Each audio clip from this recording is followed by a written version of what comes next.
If they knew then what we know now, the continuing series of conversations to help us all understand how the United States Constitution came to be the foundation of America, the most exceptional nation in the world. If they knew then what we know now, the United States Constitution, the Bill of Rights, and the amendments.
Chapter 1, with Professor Julie Bornstein and Patti Patane. A widow, after the death of her husband, shall, straight away and without difficulty, have her marriage portion and her inheritance. And, wow, she may remain in the house of her husband after his death for 40 days. Then, paragraph number 8. No widow shall be forced to marry when she prefers to live without a husband. This is paragraphs 7 and 8 of a document called the Magna Carta, the Great Charter of English Literature.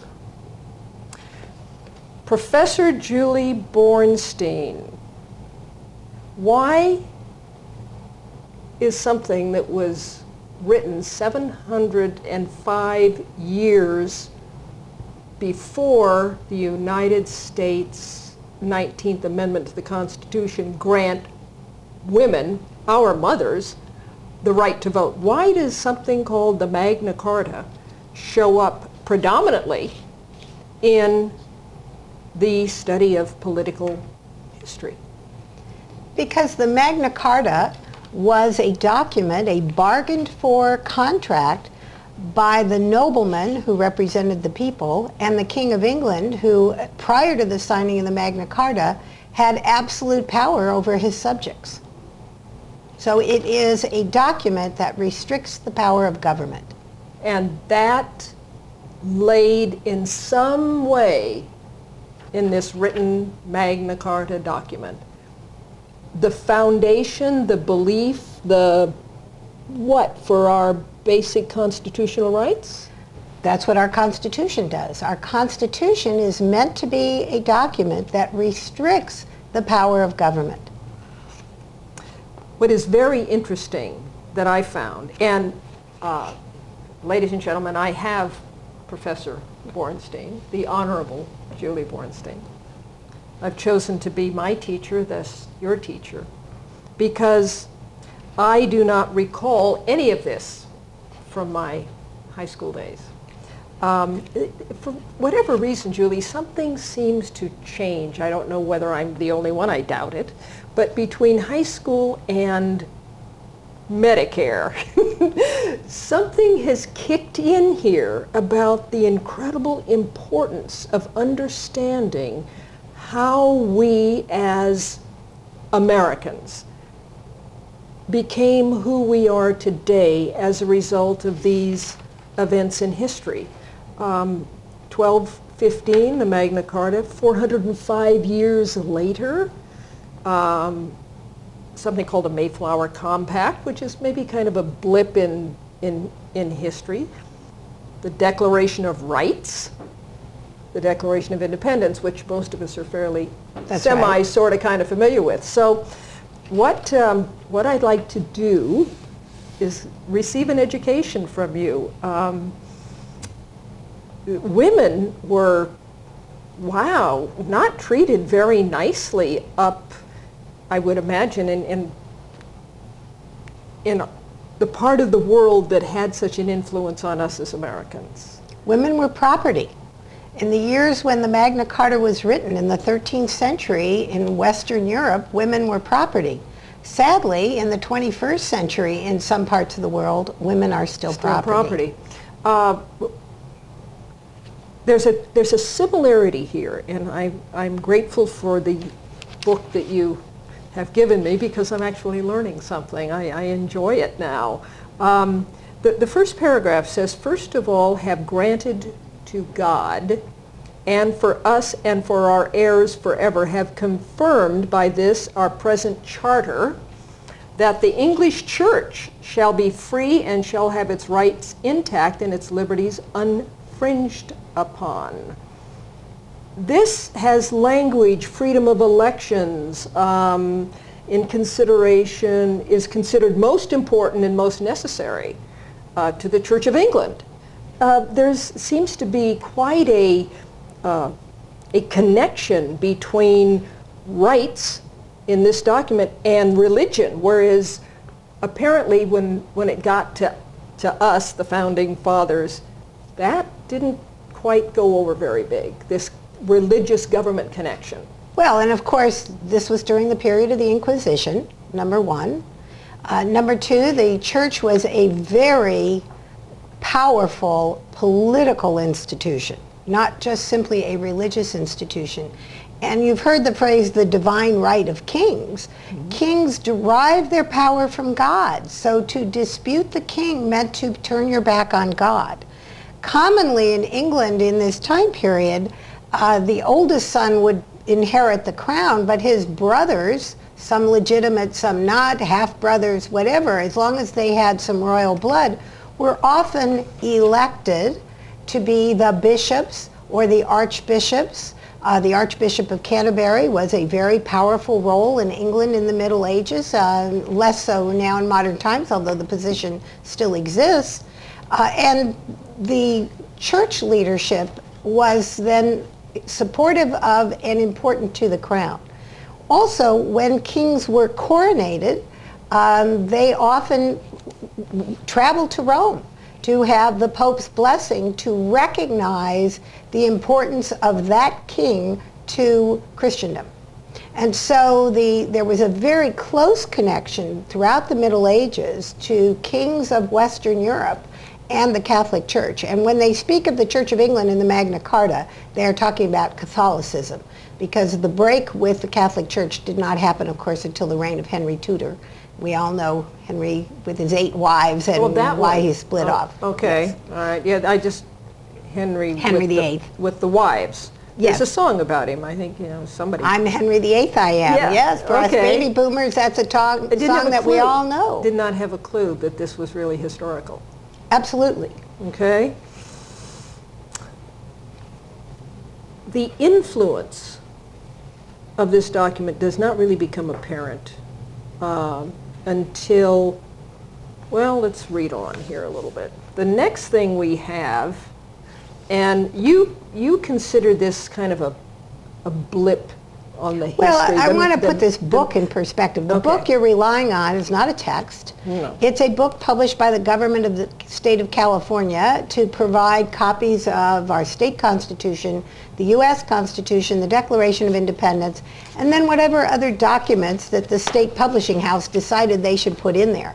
So it's not an academic text. And so there are some documents in there that are certainly historically interesting, but not as historically important as some of the other documents. Well, what they have here is somebody decided to pick out the Magna Carta. And that is historically important. The Mayflower Compact in 1620, Declaration of Rights in 1765, the Declaration of Independence in 1776, and the Articles of Confederation in 1778. Tell me about the blip. Tell me about just the Mayflower Compact. Why was it written to begin with? Not why is it included in a book? Well, of course, I can only guess, having not been there in 1620. But I'm assuming it is a recognition that government is important, that if you're going to have a community, that you need some basic rules of operation, and that's a government. It doesn't matter if it's your brownie troop adopting bylaws, or a large national nonprofit that adopts bylaws, or your homeowners association. If you have a group of people living in a type of society, it's wonderful to have a document you can refer to so you know what the rules are. And that's what a constitution is. It sets out the rules. It keeps us civilized. It helps bring order, which is one of the major functions of government, is to bring order. It helps resolve disputes, because if you have more than two people in a room, it's not uncommon to have a dispute about something. So it helps resolve disputes, and that's part of why the Magna Carta is important. And it shows you that government is necessary when you have a group of people living together. I was interested in just the language that begins to progress prior to the Constitution. There seems to be a considerable reference and complete reliance on the grace of God of Great Britain, yes. France and Ireland, the king, the defender of the faith, having undertaken for the glory of God and advancement of Christian faith and honor of our king and country, a voyage to plant the first colony in the northern parts of Virginia, do by these presents solemnly and mutually in the presence of God and one another, combine ourselves into a civil body politic. Again, some form of order? Some form of order. And there was a sense that to be legitimate, you derived your rules from God. Because let's face it, people needed some way to convince other people to do something they might not want to do. And so to simply say, for example, let's go back to the king, that you should farm your land and give 25% to the king. And then when the king gets into a tiff with the king next door and needs soldiers, he tells you, bring all your sons down, and if you're under the age of 40, you're coming too, and you're going to go fight in my war, about which you care not, and from which you will gain nothing. Why would people do that? The king claimed a directive from God. It was fear-based. Well, I'm not going to characterize that. I'm not a clergy person, but that was a way to bring legitimacy to the wishes of the king. And of course, the time in history of the Magna Carta, that's when the Crusades are going on. Soldiers are going to Jerusalem to free the land for Christendom. So this was all part of the way society functioned. And so there was no separation of church and state. That was a revolutionary idea, because the king was the defender of the faith. And the faith is what gave the king legitimacy and allowed him to force his subjects to do things that they probably, if given an option, wouldn't have wanted to do. They speak of equal laws, but in 1620, things were far from equal. You and I are fairly... Well, you saw the signatories to the Mayflower Compact, not a female among them, of course. No, none. And one of the things that Julie and I have mutually discovered is that both her mother and mine were born in the early 20th century. That's right. When they could not vote. And well, they also were too young to vote. They were too young. But their mothers could not vote. Our grandmothers could not vote. And my grandmother, both of them, one from Ireland and one from Italy, were immigrants that came to Ellis Island, and my grandfathers. And yours? My grandmothers were also immigrants. Mm-hmm. I'm not sure they both came through Ellis Island. I think one may have gone to Massachusetts. We've done some family history and found that there were lots of people that went in through Boston and didn't go through Ellis Island, but also immigrants from what's now either Russia or Belarus. We have made some progress. Let's jump ahead another few years. From 1620 to 1765. And that took 145 years. Declaration of Rights. Now, what's happening between the Mayflower Compact in 1620 and the Declarations of Rights in 1765? What's going on with what we now have learned to consider America? What was going on then? Were they just kind of camping out there in Virginia and building little colonies? Well, no, it wasn't happening in the North American continent, but it was happening in Europe. And this was a period of time that went from the Middle Ages to the Renaissance to what we call the Enlightenment. And the Enlightenment that took place in the 17th and 18th century in Europe created a number of thinkers and philosophers who wrote extensively about the rights of man. And they used man generically to mean humans, but of course it didn't mean equal rights for women. But they said that there's not this totalitarian relationship between a king and his subjects. There should in fact be a recognition that people are born with certain natural rights and that those rights cannot be taken away. And so the Enlightenment philosophers like Locke and Hobbes and Rousseau and Spinoza, a number of these learned people in different Western European countries would write, and of course the other technological change that happened after 1215 and before 1765 was the printing press. And so they could write and have their works published, which gave them a much broader audience. And so people read these works and said, you know, that's true. The king is not somebody who is God's representative and can tell us we have to give him all his riches because he just married his fourth wife and had to put on a fancy wedding banquet. Or that he got mad at his cousin who sits on the throne in another country and so we all have to go to war against that cousin. People started to question the power of the king, which was the power of the government, and say, no, you know, we're all endowed with certain rights. And so that's what was happening. It was academic, which of course that's my prejudice. I think lots of good things come out of academic studies. They were philosophers, they were authors, and they wrote down their ideas, and because of the printing press, they got shared with a lot of people.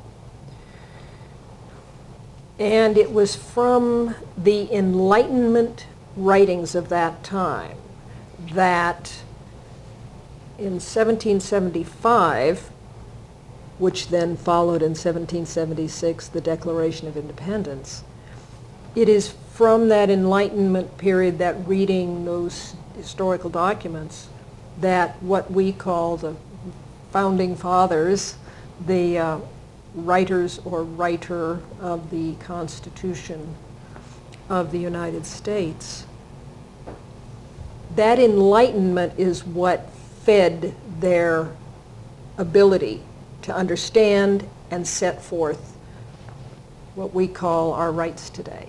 Absolutely. Keep in mind who most of the Founding Fathers were. Not all of them, but most of them were the sons of very wealthy people. People who had immigrated to this country, bought a lot of land, had become successful, and in today's world would certainly be the parlance of the 1%. The top wealthy people of the colonies. Educated? Absolutely educated. Harvard was already in existence.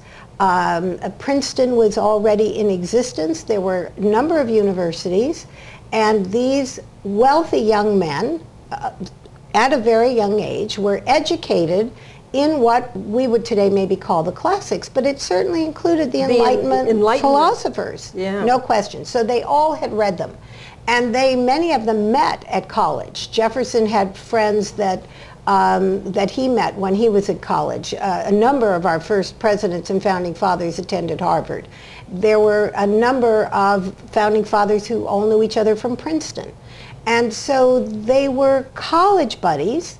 They were social equals at the high end of the social scale. They didn't worry about making a living because the land produced their income. And so they would sit and talk about philosophy and government and literature. They spoke several languages for the most part, and so they could read literature and writings in a number of different languages. And those were the people who said, this is what we demand, and the king is not recognizing our rights. He's not respecting us as individuals. He is stripping us of our dignity and our freedom. And they sat and talked about it from a relatively young age. Over a number of years. Over a number of years. So, I mean, we look into history, and today things can become very, very compact because of the technology we have in the videos and the audio and the pictures. We have a tendency to quicken up history. That's right. We bring it together really fast. Well, in a time of email, it's hard to understand that a letter could take 3 weeks to go from the sender to the recipient. Or during the, basically the first English settling in what is now America on the East Coast, Mayflower, Virginia, Boston. It would take how long to get a message to, if they wrote something here to the king, we were looking at what, months or years? That's right, months. Months. All right, we're at 1765, and the Enlightenment and these young men, apparently we didn't make much progress from the widow getting a full 40 days to stay in the house of her. Well, I think there was progress, not necessarily for women, although women in the colonies were not treated the same way as women in Europe were treated, as property to be bargained for financial advantage or political purposes, and then, of course, to propagate the next generation. That idea did not still exist in the same form, I think, in the 18th century colonies, but certainly it was different than it is today, there's no question. Well, for which we are very grateful. And that's why a lot of women love to quote a letter that Abigail Adams wrote to her husband, John Adams, when he was at the Constitutional Convention, and said, please don't forget the ladies.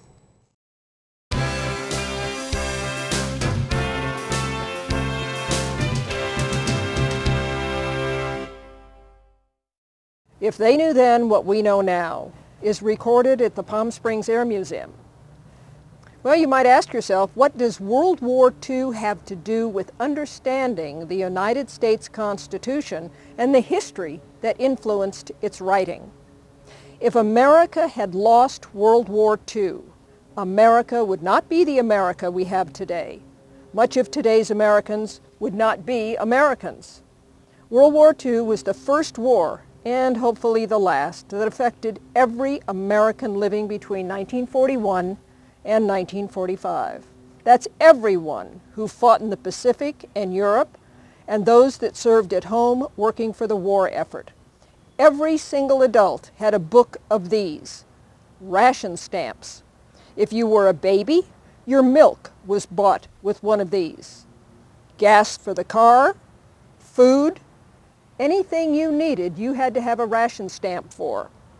You saved cooking oil and gave it for the war effort. You bought war bonds. Take the time to visit the Palm Springs Air Museum. It is the history that gives you the gift to be an American today. We'd like to welcome you to the Palm Springs Air Museum. My name is Frank Castner. I'm the volunteer librarian at the Air Museum. We're going to talk today a little bit about what the Air Museum Library has to offer, and then show you a few of our special parts of our collection. Basically, everything you will see has been donated by residents and visitors to our museum. We have 9,700 volumes on the military history, aircraft, World War II, World War I, periods between the wars, up to modern times. We have over 2,000 periodical titles, including every Life magazine from the first issue in November 23, 1936 through December 1972 when it ceased as a weekly. We have every flight manual and every maintenance manual for every warbird that you will see downstairs in the museum itself. We have over 1,200 original newspapers from around the country, from 1938 to 1945 that are housed in our magazine or newspaper files and have been laminated. They make wonderful display pieces and historical documents for students to use. In addition to our magazines, newspapers, and books, we also have over 4,000 videos and over 800 video interviews from World War II veterans. Here we have a gentleman that's flying the Microsoft X flight simulator program. It's a multi-screen program which adds realism to the effect of flying on a simulator, and it gives you a three-dimensional perspective that's missing from the flat screen simulators. We are part of the Veterans History Project, and we've been a partner in that program for the last 12 years. That program was originally designed to interview World War II veterans and get their stories on videotape. It's now been expanded to a program that includes all military veterans and anyone who actually participated in the war effort, the defense industry. These are priceless commodities, and it's very, very important that as many people know about this program as possible, because we are presently losing our World War II veterans at the rate of almost 1,800 per day. I'd like to introduce to you Bob Andrade, who is our longest serving volunteer in the Air Museum and in the library. He has over 23,000 volunteer hours. He's here basically 6 days a week. And in addition to just knowing a lot about the military and aviation, Bob has followed the AVG, that's the Flying Tigers from China, since their inception, and has attended the last 33 annual reunions. He has a lot of unique, one-of-a-kind information on the Flying Tigers, and is just a wealth of information for historical purposes of all kinds. Thank you, Frank. We are a lending library to all museum members, and we encourage you to visit anytime. Don't forget to come upstairs and see us in the library. If They Knew Then What We Know Now is a series of conversations to help us all learn about the historical events that influenced the creation of America and the writing of the United States Constitution. Understanding the times and events that forged the United States Constitution, the Bill of Rights, and the amendments is essential to all of us as Americans if we are to remain the most exceptional nation in the world. As you join the conversation between Professor Julie Bornstein and myself, continually ask yourself, if they knew then what we know now, would the writers of the Constitution and those who put their lives on the line when they signed it write it today as they did then? You will come to answer that question, but hopefully with some thought. Think about this. The Second Amendment, the right to bear arms. When written, the long rifle was a single-shot weapon. It took about 30 seconds to load, if you were very good at it.